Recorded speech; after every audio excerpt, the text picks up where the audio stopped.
안녕하세요. 윤서입니다. 반갑습니다. 네, 오늘 날씨가 추워진 줄 알아서 너무 두툼한거리는 것 같아요. 슬슬 나기 시작하는데 다행인 건지 불행인 건지 모르겠습니다. 어제는 비가 와가지고 아주 쌀쌀했었는데 일단 안내 말씀 두 가지만 먼저 드리고 그 다음에 하승수 선생님 모시고 강의 시작하도록 하겠습니다. 첫 번째 안내는 여러분도 현장에서 항상 느끼는 거지만 우리 제도와 정책의 필요성을 항상 느끼고 계시잖아요. 그런 제도와 정책을 위해서 전국 풀뿌리 자치 행동 네트워크가 만들어졌습니다. 그리고 이제 주권 행동단을 모집하고 있는데 QR코드를 확인해 보시면 행동단에 가입할 수 있는 회원 가입이 가능하세요. 그래서 주민자치 법제화 그리고 마을공동체 활성화 기본법 제정을 위한 우리들의 노력, 우리가 얼마만큼 정말 가열차게 행동하고 목소리를 내느냐에 따라서 법제화가 가능한 건가라고 이제 생각이 되거든요. 여러분들의 열과 성의가 필요한 시점이 아닌가. 꼭 한번 가입하시고 그 다음에 2층 로비에 가시면 그 서명분이 있어요. 돌아가시는 길에 꼭 서명해서 우리의 목소리를 하나로 이렇게 모으는데 애써주시기 부탁드리겠습니다. 그 다음에 두 번째는 오늘 마지막에 한 16시가 되면 모든 컨퍼런스가 마무리되고 활동가의 날이 2층에서 진행이 되거든요. 컨벤션홀에서. 그래서 우리 모두 다 함께 모여가지고 컨퍼런스를 통해서 우리가 얻었던 인사이트를 함께 나누는 시간 가지려고 합니다. 좀 바쁘시더라도 일요일 오후 4시이긴 하지만 그래도 여러분 함께 모여가지고 우리가 함께 얻었던 고민을 그 다음에 인사이트를 함께 나누는 시간 가졌으면 좋겠습니다. 자, 그러면 하승수 선생님 모시고 이제는 마을과 자치의 시간 강연을 듣도록 하겠습니다. 큰 박수 부탁드리겠습니다.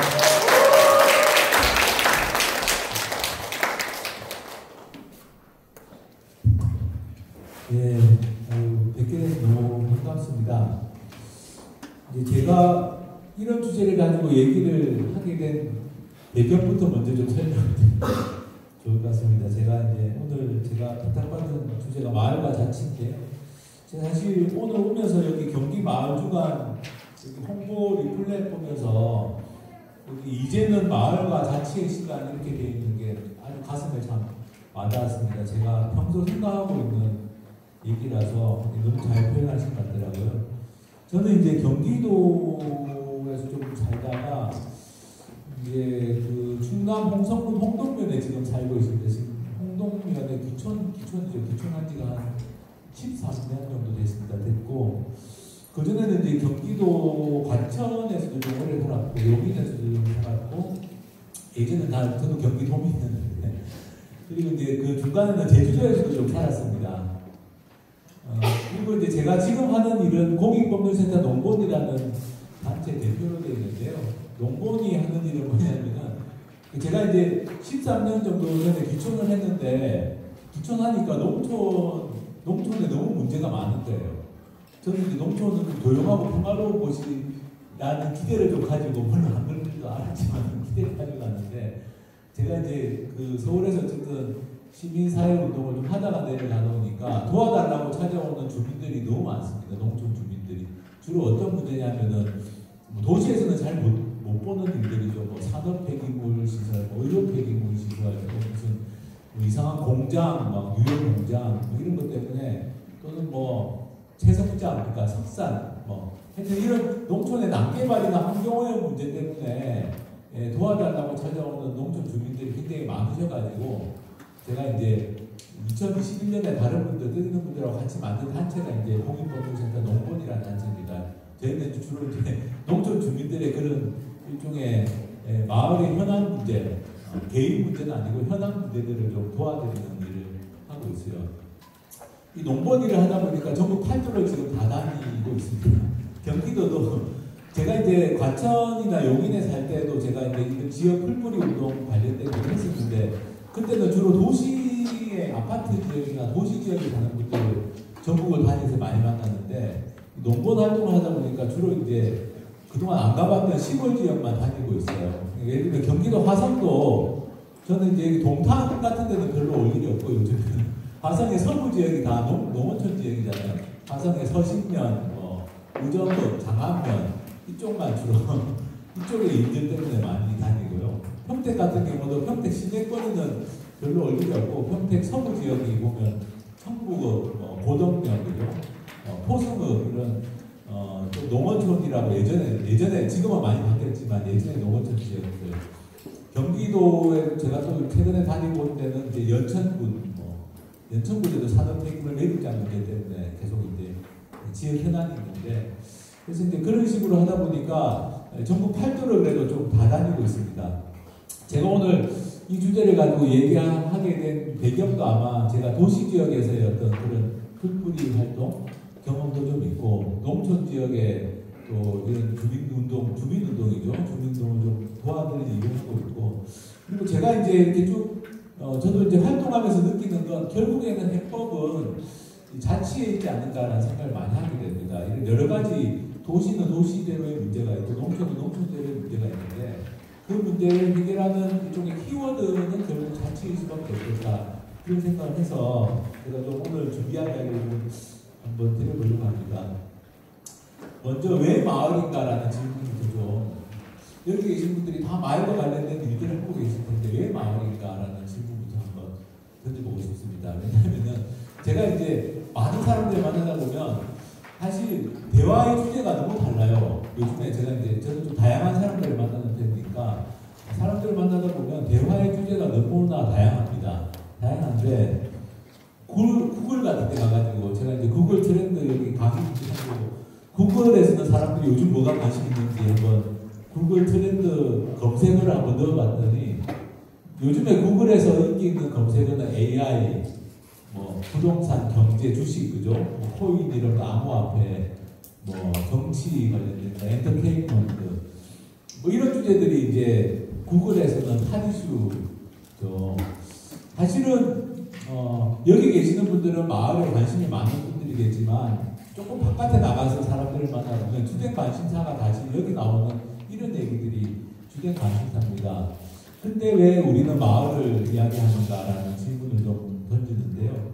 저는 이런 최근에 유행하고 있는 이런 단어들뿐만 아니라 사람들의 대화 주제도 사실 주로 돈이나 요즘에 부동산이나 주식이나 이런 대화 주제도 굉장히 많죠.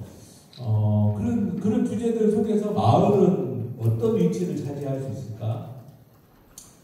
저는 이제 세상의 키워드는 이렇게 되어 있지만 저는 지금만큼 마을이 중요한 때는 없다라고 저는 생각합니다.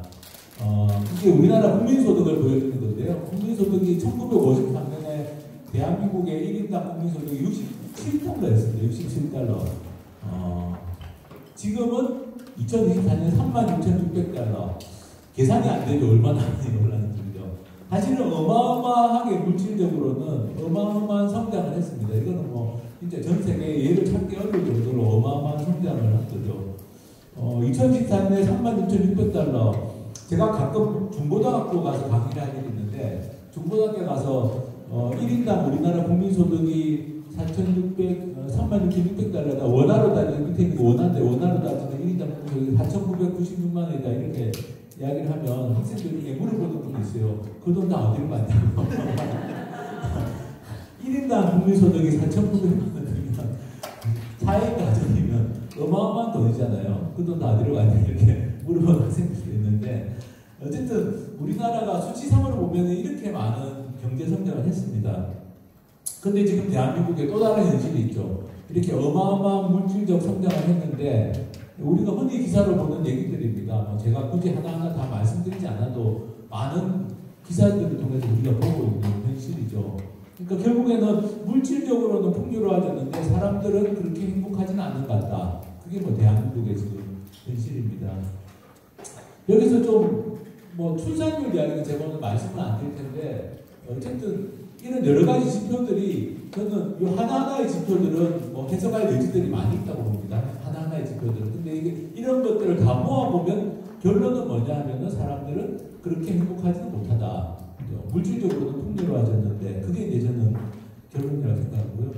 사실 출산율 이야기, 출산이라는 건 굉장히 개인적인 선택이 됩니다. 근데 출산율이라는 건 하나의 사회 현상이거든요. 근데 우리나라의 출산율이 지금 보시는 것처럼 아주 급속도로 떨어져가지고 OECD 평균의 한 절반 정도까지 떨어졌는데 이건 하나의 사회 현상이죠. 출산은 개인의 선택 문제지만 이런 사회 현상이 나타난 이유는 뭐냐? 이유는 결국에는 저는 행복도의 저하라고 저는 봅니다. 그리고 지역별로 비교해보면 어느 지역이 가장 행복도가 낮을까라는 차원으로 보면은 이게 뭐 꼭 출산율이 다른 행복도는 아니지만 우리가 그 중에 하나의 지표를 볼 수 있죠. 대한민국에서 출산율이 가장 낮은 지역은 서울로 나옵니다. 계속 서울이죠.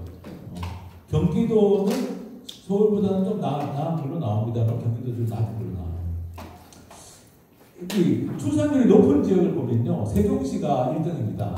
세종시 저도 가끔 가보면 살기는 좋긴 있더라고요. 그리고 거기는 좀 직업이 안정된 분들이 많은 거죠. 우리가 여기서 뭔가 시사점을 좀 얻을 수 있을 겁니다. 근데 고민해 보면은 다 도거든요. 전라남도, 강원도, 충북, 경북, 충남 다 도잖아요.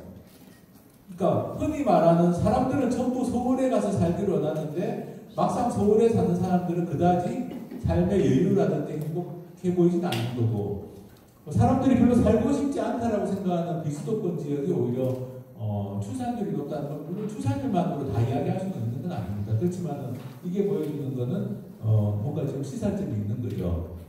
그러니까 뭔가 우리가 물질적 풍요를 추구하는 속에서 놓치고 있는 것들이 많다라는 겁니다.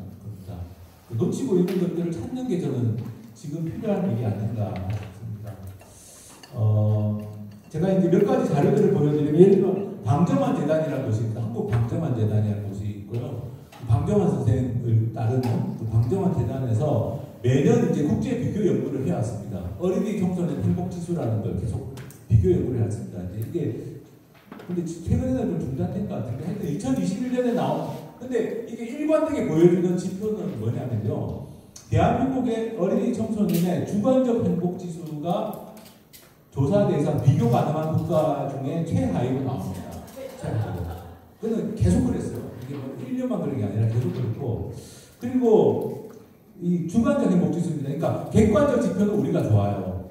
어린이 청소년 행복을 이야기할 때도 객관적 지표라고 하면 뭐 건강이라든지 학습 수준이라든지 이런 것들은 좋은데 주관적 행복 지수, 그러니까 내가 행복하다고 느끼느냐라는 질문에 대해서는 가장 응답이 안 좋게 나옵니다. 이렇게 나오고 그리고 여기에서 이제 상당히 중요한 것은 뭐냐면은 행복을 위해서 건강과 가족이 중요하다고 응답한 경우는 대체로 행복하다고 느끼는 경우가 많아요. 그러니까 행복도가 높은 우리나라 어린이 청소년 중에서도 행복도가 높은 어린이 청소년은 내가 중요하다고 생각한 게 뭐냐, 행복을 위해서 중요한 것은 건강이나 가족이야, 이렇게 생각하는 사람이 행복도가 높은 거예요. 어린이 청소년들도. 이거 어른도 마찬가지일 겁니다.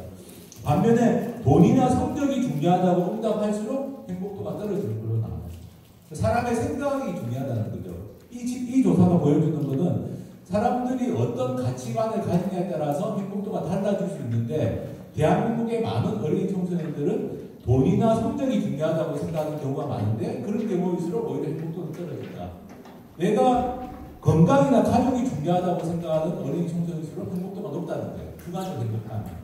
그런데 문제는 뭐냐? 학교가 올라가면 올라갈수록 건강 가족보다는 돈이나 성적이 중요하다고 생각하는 응답이 올라갑니다. 초등학교 때는 건강이나 가족이 중요하다고 하는 응답이 많은데 고등학교를 가면은 행복을 위해서 중요한 건 돈이야, 이런 생각을 가지게 된다는 거예요. 우리나라 청소년들이. 이게 다 이 조사는 매년 해왔기 때문에 그냥 거의 일관되게 이걸 보여줍니다. 그 말은 뭐냐? 사람들이 행복하지 않은 쪽으로 점점 더 자기 생각이 이렇게 확고해진다는 얘기죠. 어린이 청소년들부터. 그러니까 초등학교 시절의 가치관은 건강이나 가족을 중요하게 생각하는데 그 가치관이 사실은 행복하게 살 수 있는 가치관인데 나이가 들면 들수록 오히려 반대로 가는, 가치관이 반대로 가는 현상이 나타난다는 겁니다.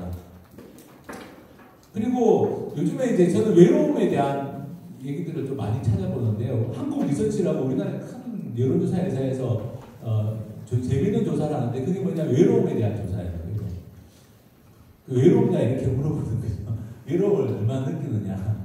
사실 외로움을 안 느끼고 사는 사람은 많지 않을 겁니다. 그렇지만 이제 어쨌든 이 외로움을 얼마나 많은 사람들이 경험하느냐를 조사를 해보는 건데, 이 외로움이라는 게 단순히 주관적인 느낌일 수도 있지만 이게 이제 사회적 관계를 보여주는 면이 있거든요. 그래서 이 한국 리서치 조사에서 좀 유념해서 볼 부분은 이런 겁니다. 예를 들면 이제 외로움을 좀 항상 자주 느끼는 사람이 빨간색 점이거든요. 그 다음에 가끔 느끼는 사람은 주황색 점이고, 외로움을 안 느끼는 사람은 있습니다. 전혀 안 느낀다.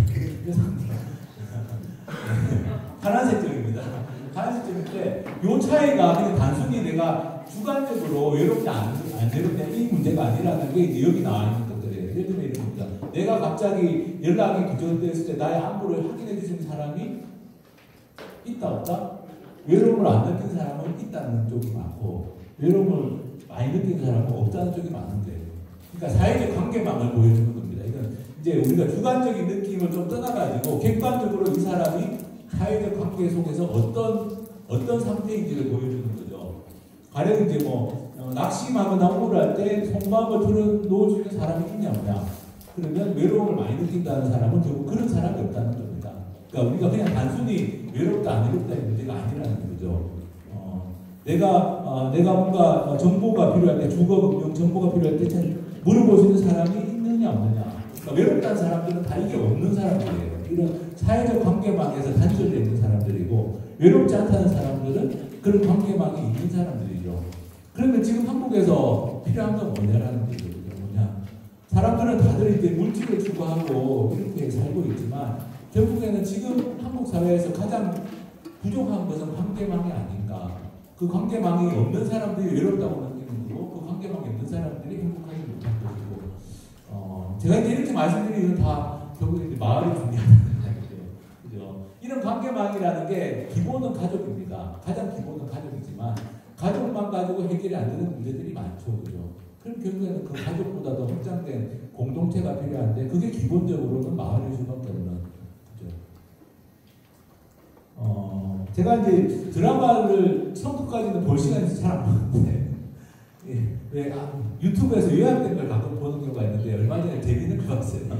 그 눈물의 여왕이라는 드라마가 꽤 유명했나 보더라고요. 시청률이 엄청 높았다고 하더라고요. 근데 이 드라마에 나오는 얘기가 좀 약간 재미있어서 이게 이제 그 눈물의 여왕 보신 분도 계실 텐데, 여기가 이제 재벌집 딸하고 이렇게 시골 마을 이장집 아들하고 이렇게 결혼해서 그런 굉장히 스토리가 다 복잡한데 어쨌든 결혼을 한 사람이 여기 재벌집 회장집 딸하고 이제 그 시골 마을 이장 아들하고 결혼을 해가지고 이런저런 막 스토리들이 나오는데, 중간에 재벌 회장집에 무슨 문제가 생겨가지고 이 사람들이 이제 시골 자기 사돈집이죠. 그 정확하게는 전사돈집인데 중간에 이혼해가지고 하여튼 전사돈집에 도피를 하는 얘기가 나와요. 도피를 하는 얘기가 나오면서 그래서 막 이렇게 시골 마을 이야기니까 재벌 회장의 삶과 시골의 삶을 비교하면서 이렇게 드라마에 잠깐 나오는 게 있습니다. 그걸 보고 사람들이 저는 그래서 이렇게 시청률이 높은 것도 뭔가 그런 마음속에서 사람들의 뭔가 그런 어떤 갈증 같은 게 있는 게 아닐까. 좀 더 인간적인 이야기. 저는 K-드라마의 인기 요인 중에 하나도 약간 그런 인간적인 면들, 되게 현대적이잖아요. 우리나라 드라마들은 정말 현대적인데 중간중간에 나오는 좀 인간적인 이야기들, 모든 드라마가 다 그런 건 아니지만, 폭삭 소가수단가 그 드라마도 저는 시간이 없어서 사람들 얘기만 들었는데 엄청 많이 보셨더라고요. 근데 그렇게 다 뭐냐면은 우리가 막 평소에 살아가는 여러 가지 AI가 어떻고 막 그런 이야기 하지만 한편으로는 그런 인간적인 삶에 대한 욕구, 그죠? 이런 것들이 다들 있는 겁니다. 저는 그거는 누구나 다 있는 것이고, 근데 그런 것들을 찾아낼 수 있는 공간이 없다는 것, 기회가 없다는 것이 문제가 아닌가, 그죠? 그런 생각이 듭니다.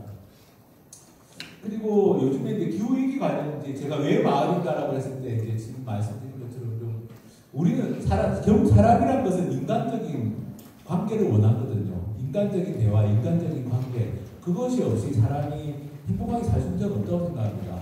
복지국가에 대한 얘기 많은데, 제가 아는 복지국가는 다 뭐냐, 그런 인간적인 관계가 좀 살아있는 국가입니다. 사람들의 삶이 안정되면 사람들은 여유가 생기고, 그 여유가 생긴 속에서 뭔가 좀 사람들하고 관계도 맺고 활동도 하고 대화도 하고 물론 안 그런 사람들 많죠. 거기도 굉장히 외로움 한 사람들 많지만 어쨌든 그런 게 이제 복지가 중요한 것은 결국에는 사람들이 삶의 안정감 속에서 뭔가 좀 인간적인 관계들을 맺어 나가는 그럴 수 있는 사회가 좋은 사회라는 건데 지금 대한민국의 가장 큰 어려운 점은 이제 이런 인간적인 관계 이게 도시 집중, 수도권 집중 일본에 어느 사회학자도 그런 이야기 했었더라고요. 일본의 출산율도 떨어지고 굉장히 문제가 많습니다. 근데 일본 같은 경우도 그 사람이 생각하기에는 일본이 굉장히 도쿄 집중 사회거든요. 우리하고 맞습니다. 도쿄 집중 사회인데 그 도쿄 집중 사회에서 잃어버린 게 무엇일까라고 생각하면은 그 사회학자의 이야기는 인간관계의 풍성함을 잃어버리고 있다. 그게 이제 많은 것들을 시사하는 거죠. 그러니까 우리가 아까 보신 것처럼 경제 성장도 하고 굉장히 많이 발전한 것 같지만 잃어버린 게 있는 거죠. 그 잃어버린 것은 결국에는 인간관계의 풍성함, 삶의 어떤 다양함과 풍성함 이런 것들을 잃어버린다고 생각합니다. 그런 점에서 마을이 좀 중요하다는 생각을 하고요. 저는 기후위기를 생각해도 마을이 참 중요하다는 생각합니다. 왜냐하면 기후위기 지금 제가 이제 농촌 살고 있기 때문에 지금 비가 많이 와가지고요. 지금 추수를 못한 논이 너무 많아요. 오늘도 기차 타고 올라오는데 너무 추수를 못한 논이 너무 많아요. 지금쯤이면 거의 추수가 반 이상 끝났어야 되는데 지금 추수를 태만이 못한 상태입니다. 이게 다 기후위기 때문이죠. 이상기후 때문에. 근데 이제 이게 국가적으로 저는 솔직히 희망이 좀 없다고 생각해요. 지금 상태로는. 지금 이렇게 제가 보여드린 게 이렇게 세계 정상들이 모여서 막 매년 회의하고 있고, 그리고 온도는 1.5도 선을 지켜야 된다, 유엔이 이런 이야기 하고 있는데, 실제로는 전혀 온실가스 배출량이 전혀 줄어들지 않고 있습니다. 지금 현실이. 이거는 어느 한 나라만의 문제도 아니고, 이 해법을 찾기가 너무 힘들어요. 저 생각은 더 악화될 수밖에 없다고 생각합니다. 그 현실이기 때문에. 안 줄어드니까, 온실가스 배출량이. 이상기후도 점점 더 심해질 수밖에 없다고 생각해요. 이게 이제 우리의 현실이다. 그럼 이런 기후위기 같은 이런 심각한 시대에 그럼 또 마을은 어떤 의미가 있을까라는 생각을 해봅니다. 저는 개인적으로 대한민국은 기후위기는 식량위기로 나타날 거라고 믿고 있어요. 왜냐하면 우리가 지금 곡물 작업률이 20%대밖에 안 됩니다. 곡물 작업률이라는 건 사람이 먹는 거하고 가축이 먹는 것까지 포함한 겁니다. 그게 우리는 20%밖에 안 돼요, 작업률이. 지금 쌀이 남아돈다는 이야기들이 자꾸 좀 있었지 않습니까? 지금은 또 쌀이 모자란다는 얘기도 있고. 근데 우리가 쌀 생산량은요, 지금 절반 이하로 떨어진 상태입니다. 근데도 쌀이 남아돈다는 이야기 나오는 이유는 다른 걸 많이 먹기 때문이에요. 다른 걸 많이 먹기 때문이지, 고기라든지 과일이라든지 이런 걸 많이 먹기 때문이지, 쌀 재배 면적은 계속 줄어들고 있고, 쌀 생산량도 계속 줄어들고 있습니다. 그래서 보시는 것처럼 작업률도 계속 떨어지고 있는 상태예요. 그러면 어떻게 해야 될까? 저는 사실은, 이게 지금 위에 잘려가지고 잘 안 보이는데요. 이게 2차 세계대전 당시에 영국 정부가 만든 이 포스터입니다. 저는 기후위기라는 건 거꾸로 다시 자금이라든지 마을이라든지 이런 걸 다시 소환하고 있다고 저는 생각해요. 결국에는 기후위기에 대한 해답을 국제적으로나 국가적으로 찾기 힘들다면 결국에는 과거의 삶의 방식이죠. 자금이나 마을이 굉장히 중요해질 거다. 2차 세계대전 당시에 영국이 식량을 수입하는 국가였는데 독일 잠수함들이 막 배를 폭격해가지고 수송선을 폭격해가지고 식량 수입이 어려워졌어요. 그래서 영국이 어떤 선택을 했느냐? 영국이 국가적으로는 배급제를 선택합니다. 식량 배급제. 우리 배급제는 공산주의국가 하는데 식량이 없으니까 식량을 수입하다가 지금 잠수함이 공격해서 식량 수입이 안 되니까 배급제를 선택하고요. 그 다음에 영국 정부가 뭘 하냐면은 지금 이렇게 그림 그린 것처럼 이 식량 자금 운동을 합니다. 모든 정원을 다 밭으로 만들어 텃밭을 만들자. 영국의 도시농업의 시작이 이거였다고 하는 얘기도 있습니다. 영국이 도시농업이 그전까지 그렇게 지금도 도시농업으로 유명하죠. 근데 영국이 도시농업이 활성화된 계기가 바로 이 이유 때문입니다. 그래서 이제 영국 정부가 디그 포 더 빅토리라고 해가지고 승리를 위해서는 땅을 파야 된다. 그런 국가적인 캠페인이에요. 근데 농사를 안 지어본 사람들이 농사를 지으려고 하면 어떻게 되겠습니까? 농사를 지을 수 있는 매뉴얼도 필요하고 농사를 가르쳐줄 사람도 필요하고 결국에는 지역사회 커뮤니티 안에서 이런 여러 가지 문제들을 서로 도와주는 관계들이 필요하고 그렇게 된 겁니다. 저는 이제 기후위기가 심각해질수록 오히려 이런 과거의 삶의 방식, 자국이라든지 마을이라든지 이렇게 더 중요하지 않겠다라는 거죠. 제가 이제 읽었던 책 중에 마을이 세계를 구한다라는 제목의 책이 있습니다. 이게 녹색통로사에서 번역한 간디의 책인데요. 진짜 마을이 세계를 구할 수 있을지 잘 모르겠어요. 다만 이제 저는 이제 아까 말씀드린 대한민국의 여러 가지 낮은 행복도라든지 기후위기라든지 생각하면 어쨌든 마을에서 뭔가 희망을 좀 구해야 되지 않을까. 마을이 세계를 구할 수 있을지 모르겠습니다. 사실 이 책의 원제도 빌리지 스와라지라고 해가지고 마을 자치에 관한 책이에요. 영어 제목은 빌리지 스와라지 마을 자치에 관한 책. 인도 마을의 자치를 어떻게 할 것인가라는 책인데 그걸 이제 마을이 세계를 구한다라고 번역을 했습니다. 저는 마을이 세계를 구할지는 모르지만 마을에서 희망을 찾는 것은 가능하지 않을까라는 생각을 했습니다. 간디는 흔히 인도의 독립운동 뭐 이렇게 알려져 있는데요. 사실 간디는 마을주의자였습니다. 마을 자치주의자죠. 정확히 말하면 마을 자치주의자. 근데 이런 면을 뭐 우리나라만이 아니라 전 세계에 많이 소개가 안 되어 있습니다. 왜냐하면은 간디를 따르던 제자들이 자기는 간디를 따른다고 하는데 간디에 뭐는 안 따랐어요. 뭘 안 따르냐면 간디가 마을주의자인 것만 안 따랐거든요.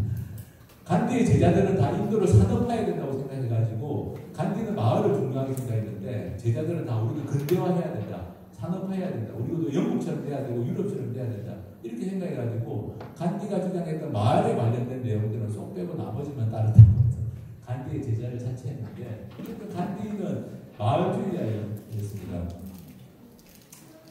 그리고 이제 최근에 제가 읽었던 글 중에 재밌게 읽었던 글이 이 한겨레 신문에 쓴 글인데 이 계산에 있는 분이 쓰신 글인데 귀농이 아니라 귀공이다 이렇게 이야기를 했는데 이게 참 저는 와닿더라고요. 왜냐하면은 지금 농촌에도 청년들이 아주 소수지만 청년들이 농촌으로 와서 살려고 하는 청년들이 있는데 예전에 그 귀농 개념하고는 좀 저는 많이 다르다고 봅니다. 그러니까 지금 제 세대 정도가 귀농했던 그 시절하고 지금의 청년들이 느끼는 귀농은 좀 의미가 다르다. 근데 이제 이분은 그걸 좀 아주 정확하게 표현하신 대로 제가 막연하게 느끼는 건데 귀농이 아니라 귀공이다. 그러니까 어떻게 보면 공동체로의 귀환이다.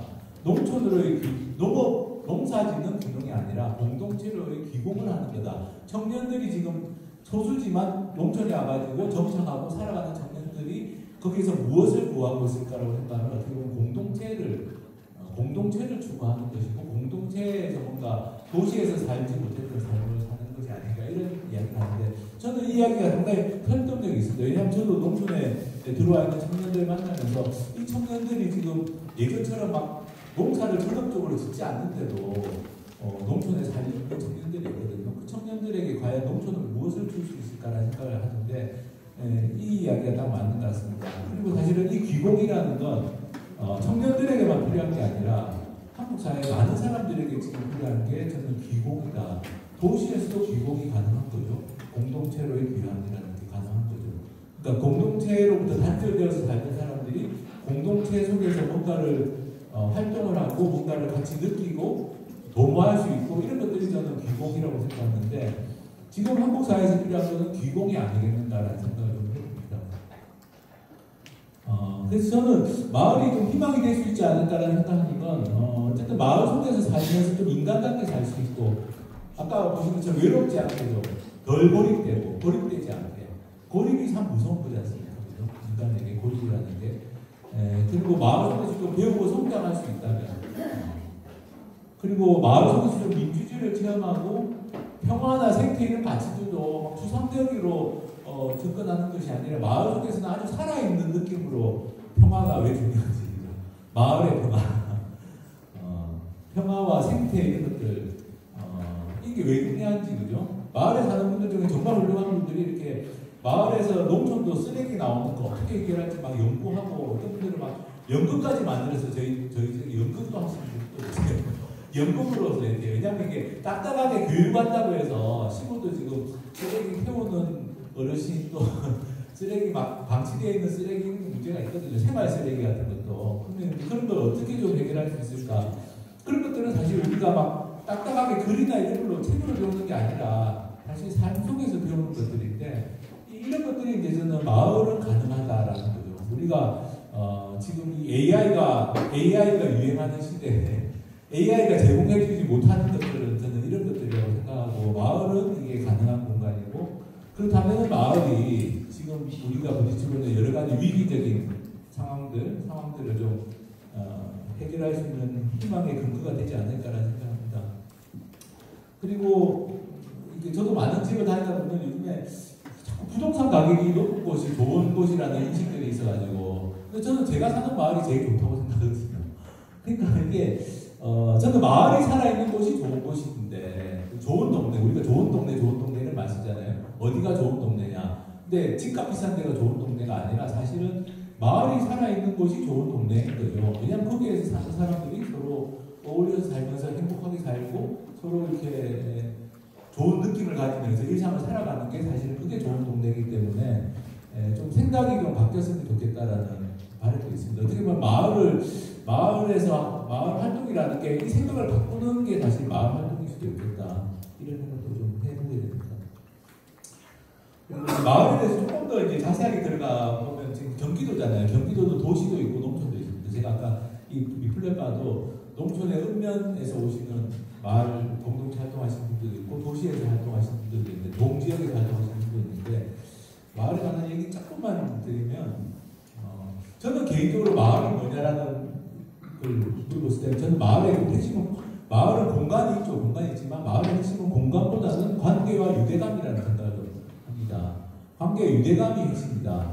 농촌의 마을은 사실은 이렇게 이미 마을이 구획되어 있습니다. 오래전부터. 그래서 읍면은 너무 넓고 행정기라고 하죠. 마을 이장님 뽑는 단위. 마을 이장님 뽑는 정도 단위가 이제 농촌 마을이라고 흔히 부를 수 있는데 도시 같은 경우는 이게 도시는 과연 마을이 뭐 아파트 단지별로 구분되나? 뭐 이렇게.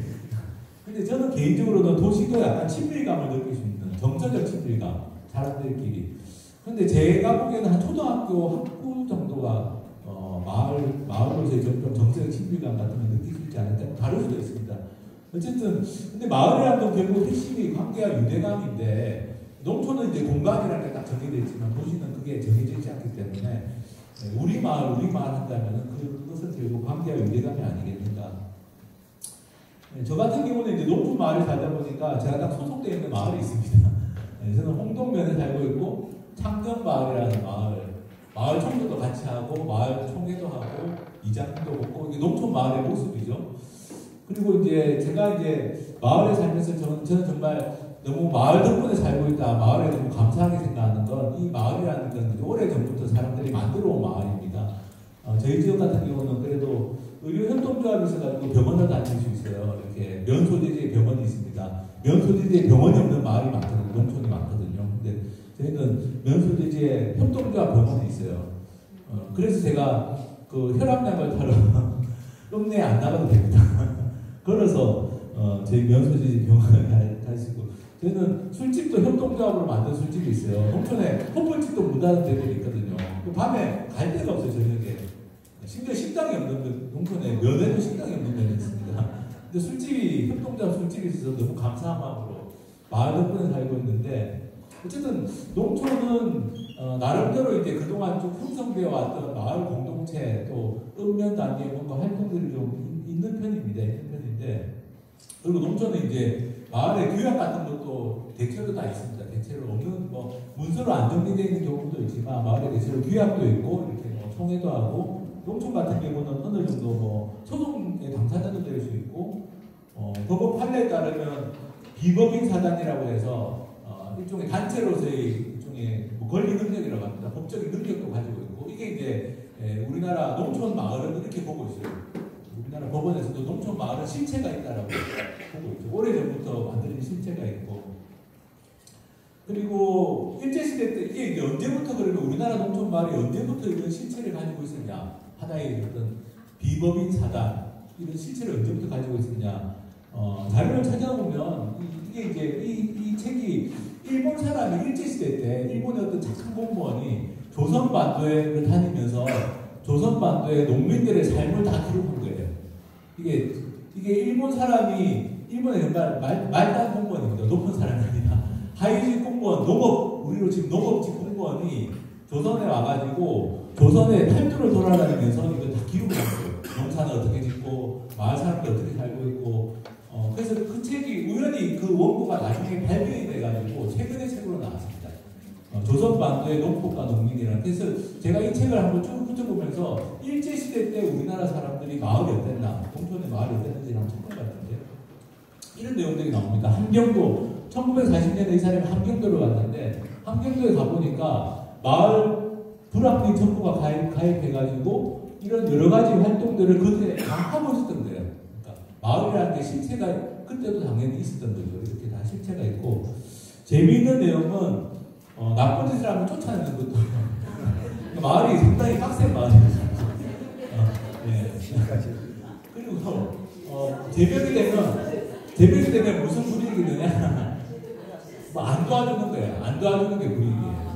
무슨 뭐 처벌할 방법이 없잖아요. 마을에서. 근데 마을에서 이제 제병이 되면 안 도와준다. 이런 내용들이 좀 이렇게 기록이 되어 있습니다. 기록이 되어 있는데, 그러니까 사실은 예전에는 대부분 다 농촌에 살았잖아요. 그러니까 예전에는 농촌에 살았고 농촌에서 살 때 마을은 이런 곳이었던 건데 그 마을이 점점 좀 희석해 조금 그런 성격이 좀 약해졌겠죠. 그러면서 이제 도시화가 되면서 도시가 되니까 과거에 이런 마을의 모습들은 이제 농촌에는 남아있지만 아직도 남아있지만 도시에서는 이제 새롭게 마을을 만들어야 되는 그런 상황이 됐다고 생각합니다. 그러니까 도시에서의 마을 공동체 운동이 저는 굉장히 중요하다고 보는 게 왜냐하면 아까 말씀드린 것처럼 귀공은 농촌에서는 어느 정도 마을의 모습이 남아있기 때문에 그 마을에 들어가서 삶으로서 그 마을 공동체에서 살 수 있는데 도시 같은 경우는 오히려 더 고립될 수 있고 그러면 그 사람들이 도시에서는 마을 공동체를 좀 만들어 가야 되는 오히려 관계를 만들어 가야 되는 도시에서의 마을 공동체 운동이 훨씬 더 중요할 수도 있죠. 왜냐하면 인구의 대부분은 도시에 살고 있으니까. 그리고 도시에서 마을 공동체를 경험한 분들은 농촌에 와서도 적응하기가 훨씬 쉽습니다. 왜냐하면 도시에서도 이런 활동도 해봤으니까 동네에서 사람들끼리 모여가지고 이것도 해보고 저것도 해보고 해본 사람들은 농촌에 와서도 살기가 훨씬 적응하기 훨씬 쉽죠. 왜냐하면 농촌도 마을이니까.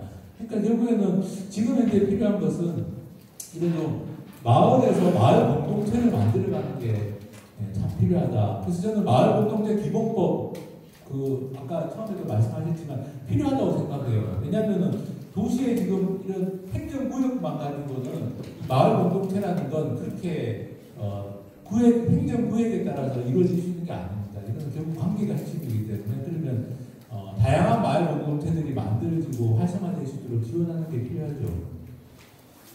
저도 사실 도시 살 때 뭐 이것저것 해보긴 했습니다.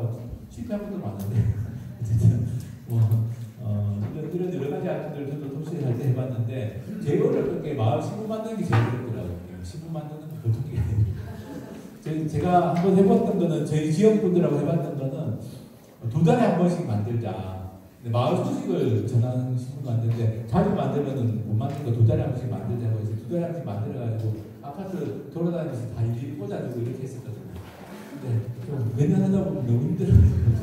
그래서 근데 사실은 이게 어쨌든 뭐 도시에서는 다양한 마을 공동체 활동들이 가능하다고 저는 생각합니다.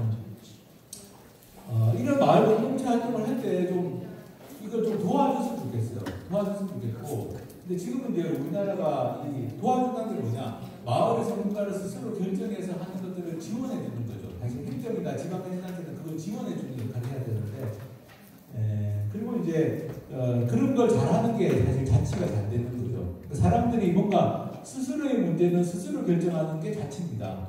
자치의 다른 말은 민주주의죠. 사실 민주주의라는 건 민이 주인이 되는 건데 민이 주인이 되는 건 뭐냐? 우리 문제는 우리 스스로 결정할 수 있어야 됩니다. 근데 그걸 도와주는 게 이제 어떻게 보면은 지방자치 제도 같은 게 그걸 도와줘야 되는데 지금 그게 잘 안 되고 있는 상황이죠. 지금도 한국에서 농촌의 행정리, 그러니까 농촌의 마을, 흔히 말하는 마을은 자치단위입니다. 왜냐하면 이장님도 뽑고 임명장이 주지만 뽑기는 뽑습니다. 저도 저희 마을에서도 마을 이장님을 뽑아요. 뽑는데 임명장은 면장님이 줘야 돼요. 가끔 면장님이 임명장 안 주는 경우도 있어요. 늦게 주거나. 그러면 이제 문제가 생기는데. 그래서 어쨌든 농촌의 마을은 여전히 자치를 하고 있습니다. 마을에서 이렇게 옛날 조선시대 때 하는 것처럼 이장도 뽑고, 뭐 돈도 받고, 마을 회비도 받고, 마을 청소도 같이 하고 그렇게 하고 있는데, 도시 같은 경우는 이제 그게 아니고, 도시의 동이라는 곳은 자치의 단위가 아닙니다, 지금. 하부 행정 조직에 불과하기 때문에. 그리고 아파트는 오히려 자치 단위가 있죠. 입주자 대표회 같은 게. 오히려 그래서 도시에서는 아파트 입주자 대표회가 약간 자치기구처럼 실질적으로 어떤 권한도 있고 예산도 있고 이런 걸로 되어 있는데, 근데 아파트 입주자 대표회는 결국 아파트의 문제를 다루는 곳이기 때문에 사실은 그 다양한 마을 공동체 활동들을 다 여기에서 녹여낼 수는 없는. 그래서 그러면 이제 이게 참 어려운 문제가 생기는 거죠. 이게 자치라는 게 돼야 되는데 마을의 문제는 마을에서 좀 결정할 수 있고 마을 공동체가 뭔가를 결정할 수 있는 게 돼야 되는데 그게 잘 안 되는 문제가 됩니다. 예전에 우리가 1961년 전까지는 지방자치 제도가 어떻게 되어 있었냐면은 동리장, 그러니까 동장이나 의장을 선출직으로 해놨어요. 그러니까 시골 마을의 의장도 선출직, 지금도 선출을 합니다만 지금은 임명장을 받아야 되는데 예전에는 그냥 선출을 바로 하는 걸로 되어 있었고요. 그 다음에 동장, 도시지역의 동장도 선출직으로 되어 있습니다. 이분은 지방자치단체장이 아닌데 선출을 했던 거예요. 1950년대까지는. 근데 그렇게 한 이유를 생각해 보면은 동장이 지방자치단체장은 아니지만 뭔가 주민들의 의견을 들어가지고 일을 하는 게 필요하다. 그렇게 해야지 실제로 뭔가 이 자치라는 게 제대로 될 수 있지 않을까. 이런 생각이 저는 있었다고 봅니다. 이런 이야기하면 되게 좀 놀라시는 분들인데 서울의 동장선거했던 사진들도 남아있어요. 그러니까 이승만 대통령이 그 당시에 동장선거에서 투표하는 사진이 남아있습니다. 1950년대. 제가 안 믿으셨나 보네. 1950년대에 두 번의 동장선거를 했었어요. 서울 같은 경우는. 그때는 도시들이 많지 않았습니다. 그래서 서울하고 부산까지 하고 그 다음에 1961년에 5.16 쿠데타 일어나서 이제 그게 다 스톱됐는데, 근데 이 동장 선거를 했던 기록들이 남아있어요. 근데 그때 동장이 어떤 일을 하셨는지까지는 기록이 잘 안 남아있습니다. 안 남아있지만, 그렇지만 그 당시에 우리 지방자치의 모습을 보면은 지금하고는 좀 많이 달랐습니다. 저는 지금도 동장이 마을 공동체를, 도시적으로 동장의 역할은 마을 공동체 활동을 지원하는 게 동장의 역할이 되고, 농촌 지역에서 면장의 역할은 농촌의 마을의 다양한 마을 활동들을 지원하는 게 면장의 역할이 되고, 그렇게 돼야 되지 않을까. 그래야지 주민들이 뭔가를 좀 스스로 뭔가를 결정해서 하려고 할 때 그걸 서포트해주는, 지원해주는 역할이 돼야 되는데, 오히려 5.16 이전에는 그런 게 좀 있었습니다. 5.16 이전에는 또 농촌은 읍면이 또 지방자치단체였습니다. 그래서 읍의회, 면의회가 다 있었습니다. 농촌 같은 경우는. 그래서 지금 우리가 하는 지방자치하고는 굉장히 많이 다른 지방자치를 했었고, 그래서 저는 아까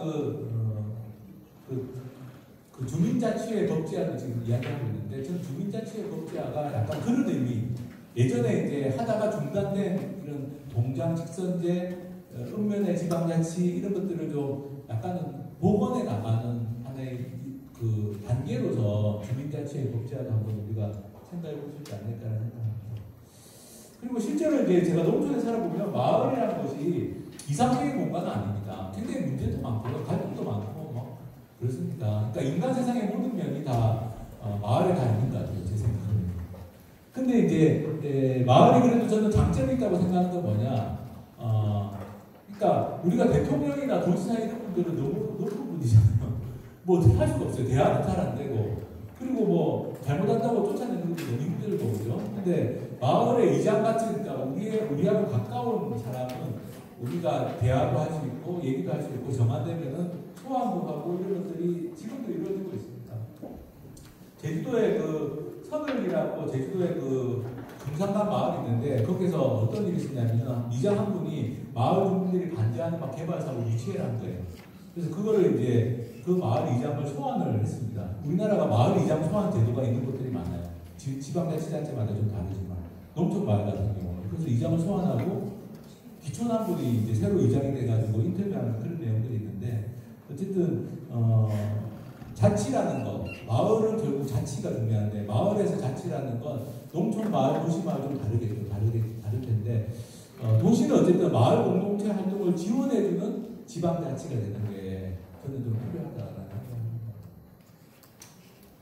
미래라고 제가 말씀드렸는데, 사실 제가 간디를 다시 좀 요즘 생각을 많이 하게 되는 건, 간디가 결국에는 맞는 게 아니었을까라는 생각을 좀 합니다. 아까 간디의 제자들은 간디의 마을과 관련된 간디 얘기도 쏙 빼고 나는 간디의 제자네 이렇게 했는데 지금의 우리 상황을 보면은 물론 간디 이야기가 다 옳다가 아니라 간디가 얘기했던 것에서 뭔가 우리가 좀 생각해 볼 점들이 있지 않을까.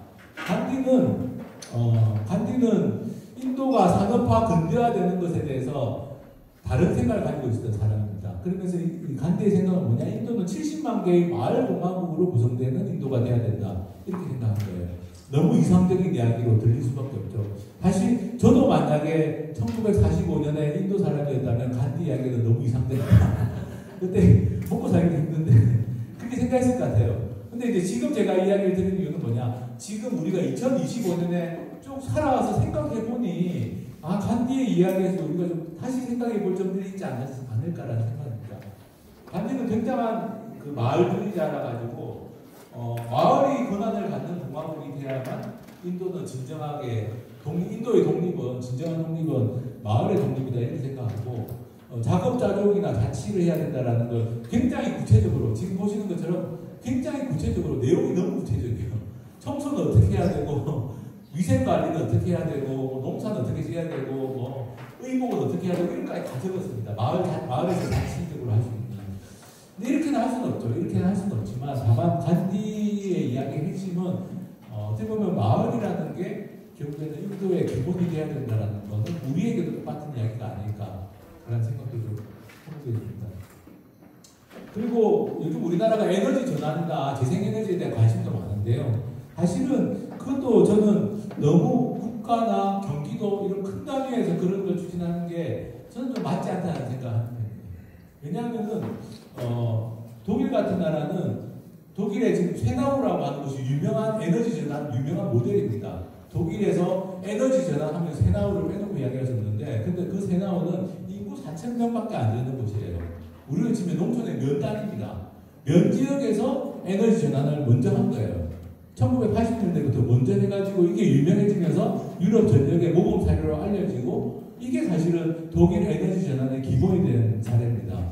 그러니까 지금 국가나 경기도가 막 하는 게 좀 안 맞는 거예요. 왜냐하면은 에너지 전환이라는 걸 하려면 결국에는 그 실제로 주민들이 계획도 짜고 생각도 해가지고 우리 지역에서는 어디에서 태양광 발전할 수 있을까? 어디에서 뭘 할 수 있을까? 이런 걸 생각해가지고 그런 작은 단위에서 계획을 짜서 전환을 해야지 무리 없이 그렇게 할 수가 있는데 국가나 경기도 같은 데 큰 데에서 막 밀어붙이면 당연히 특히 요즘 농촌 주민들은 태양광에 대한 거부감이 굉장히 크거든요. 근데 여기는 어떻게 그런 거부감 없이 갈 수 있을까를 생각해 보면 스스로 계획을 짰기 때문에 자치를 통해서 했기 때문에 다른 점입니다. 그래서 이런 사례들도 좀 우리가 좀 생각해 볼 점이 있다. 그리고 유럽은 어쨌든 대체로 아주 자치 단위가 작습니다. 평균 인구가 3,500명, 스위스 같은 경우도 3,500명의 단위에서 지방자치를 하고 있습니다. 우리는 굉장히 큰 단위에서 지방자치를 하고 있고 그런 점도 우리가 좀 생각해 볼 필요가 있습니다. 이재명 정부의 국정과제에 다행히 이게 반영이 되어 있더라고요. 주민자치에도 본격 실시하고 아까 제가 말씀드린 주민선택읍면동장제 아까 동장 직선제 보여드렸지만 그게 꼭 직선제를 의미하는 건 아닐 겁니다. 주민선택읍면동장제 일종의 예전에 혁신학교 같은 거 할 때 교장 공모제 같은 거 했잖아요. 교장을 공개 모집해가지고 심사해가지고 교장을 위촉하는 그런 혁신학교의 교장 공모제를 많이 해봤는데 일종의 교장 공모제처럼 동장도 공모제를 할 수 있는 거 아니냐 이렇게 갈 수도 있을 겁니다. 직선제가 아니더라고요. 그래서 근데 어쨌든 이런 것들이 이재명 정부에게 지금 국정과제로 들어가 있으니까 이전보다는 좀 나아졌다. 뭔가를 좀 해볼 수 있다. 그죠?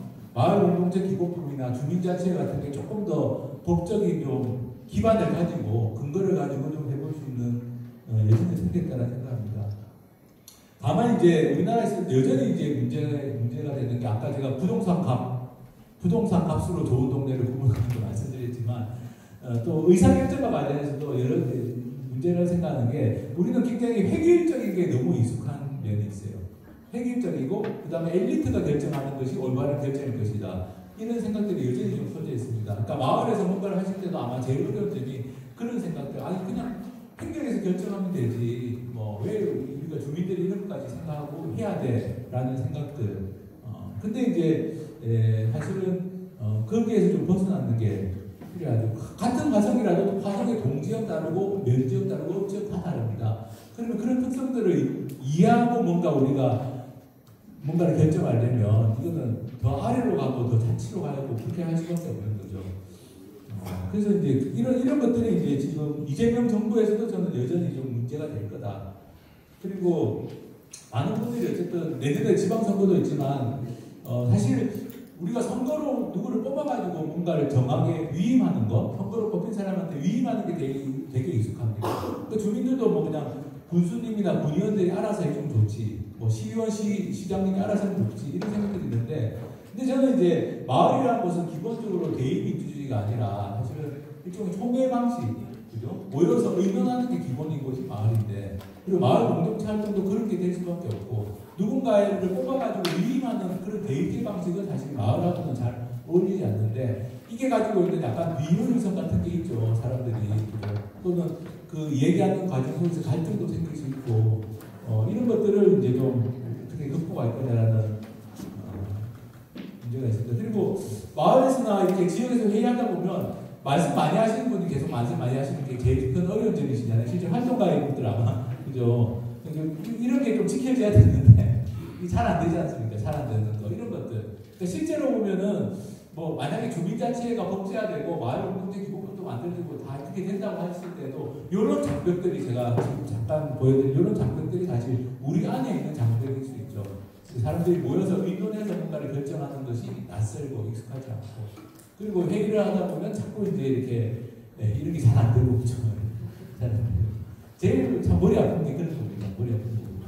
근데 이런 게 참 어려운 점입니다. 이게 이제 사실은 마을 공동체에서 지금 좀 해결해 나가야 될 문제인 것 같고, 저는 이제 지금 현재 상황에서는 어쨌든 뭐 정답이 딱 있는 건 아니니까 우리 지역에 맞게 여러 가지, 그리고 결국 마을 공동체 활동이라는 건 삶의 문제를 해결하는 거잖아요. 우리가 혼자서 해결할 수 없는 삶의 문제들을 같이 의논해서 해결해 나가는 게 마을 공동체 활동이니까, 그러면 이제 이것들을 우리가 좀 어떻게 잘 풀어갈 거냐, 이건 정답이 있는 문제는 아니라고 생각합니다.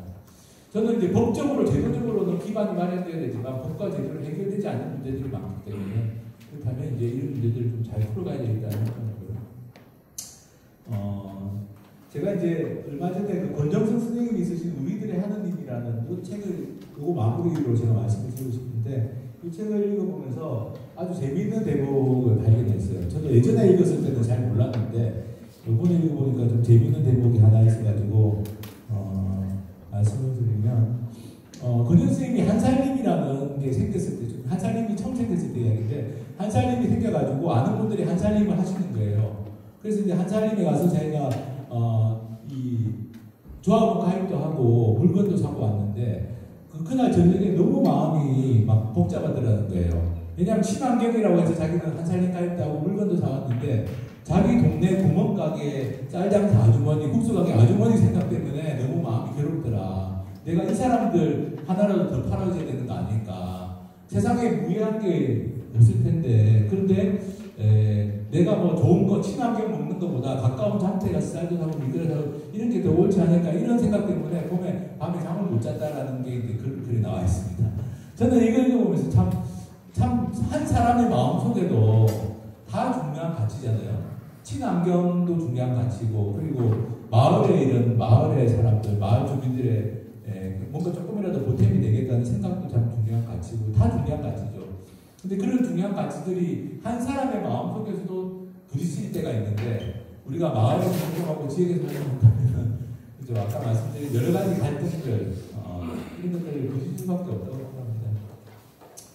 그래서 우리가 법과 제도를 좀 잘 만드는 것도 필요하지만, 다른 한편으로는 좀 지역에서 지금까지 경험을 바탕으로 어떻게 하면 우리 마을 공동체를 잘 할 수 있을지, 우리 지역을 어떻게 하면 좀 더 자치적인 지역으로 만들 수 있을지 고민을 좀 해나갔으면 좋겠다는 생각을 하고요.